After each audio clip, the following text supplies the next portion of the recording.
A factory reset will erase all data from your phone and is irreversible. This is good to do if you are going to trade in or sell it. It will wipe all of your personal information and files from your smartphone.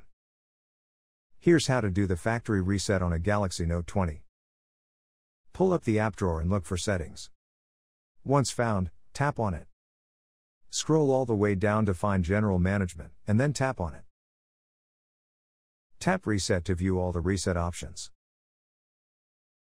Look for Factory Data Reset, and tap on it. Scroll down, and then tap the Reset button. Enter your security lock if prompted. Tap the Delete All button.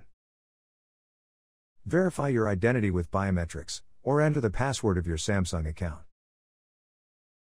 Tap Done to proceed with the factory reset. It will take just a couple of minutes for the reset to finish, and after that, you have to set up your Galaxy Note 20 again. We hope that this simple tutorial can help you. Don't forget to subscribe to our channel and make sure you enable the notifications so that you'll be notified when we publish new videos. Thanks for watching.